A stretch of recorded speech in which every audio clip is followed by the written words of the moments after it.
Every once in a while, a product comes along that disrupts the market and changes the way we do and look at things. And I think the Tamron 35-150 F2 to F2.8 is one of those products.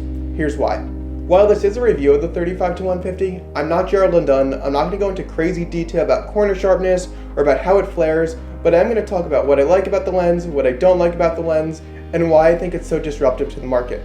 So let's dive into it. I don't think there's any questions on the quality this lens provides. I've taken hundreds of photos on it, and I've been really pleased with them, and they're some of my favorite photos. Every time I take a photo with this lens, I continue to be blown away by the sharpness. Each photo seems sharper than the next, and the autofocus does wonders at catching the eyes or anything you're pointing it at. It's quick, it's fast, and it's sharp.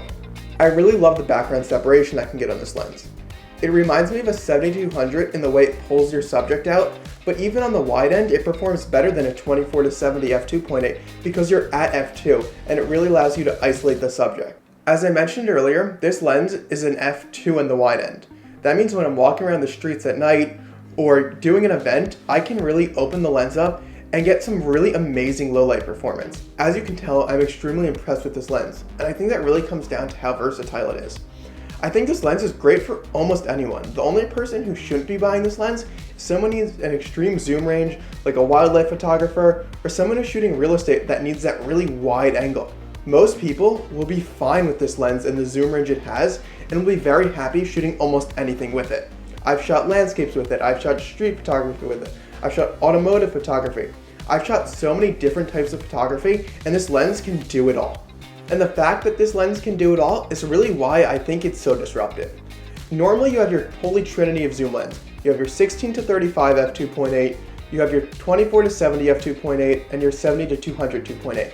But with the 35-150 f2 to f2.8, you don't really need your 24-70 and your 70-200 because this covers almost that whole range. So if you have the 35-150, you don't need a holy trinity, you need a holy duo.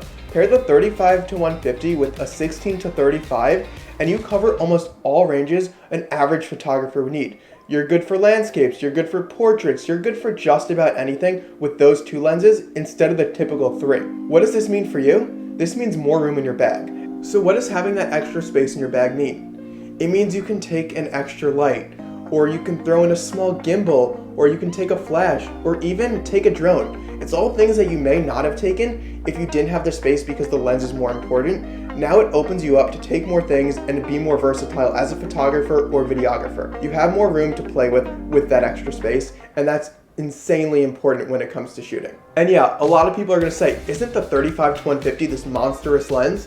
And I think that's a little bit played out. A lot of people talk about how big this lens is, but it's really not as big as people think. It's only a little bit bigger than a 24-70, and it's still smaller than a 70-200. I've had no problem holding this lens all day long. I've walked with it on my commute, I've hiked with it, I've traveled with it. It's heavy, it's big, but it's not too heavy and big, doesn't feel too bulky, and there's no problem with carrying it around all day long. It's hard to find anything negative to say about this lens, and the only real negative I have comes down to the design and the buttons. There's 3 buttons, and I feel like they're kind of pointless. I've used this lens for months now, and I haven't done anything with the buttons, and I accidentally press them every once in a while. It's not a deal breaker, but it is a bit annoying. Everything else the lens has to offer really makes up for it. So, is the Tamron 35-150 f2 to f2.8 worth the money? Yes, it's 100% worth the money. But should you buy it? That's a bit more complicated. While I think this lens is a great buy, I don't think it's good for you if you've already invested in the holy trinity of zooms. It just ends up, covering a lot of the same range, and it doesn't pay at that point. But if you're investing in the E-mount for the first time, if you've just switched over to full frame, or if you just switched over to Sony, it's a great lens for you. And I think you should really consider investing in the holy duo instead.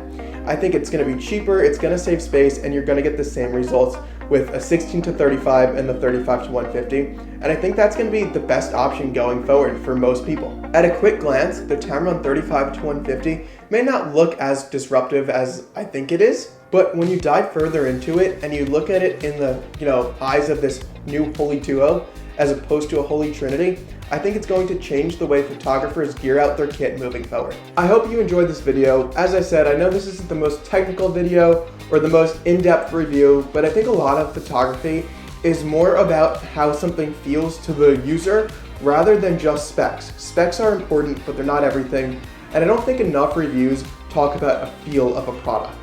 So I hope you enjoyed it. Let me know what you think of the 35-150. Will you be picking one up? Thanks for watching.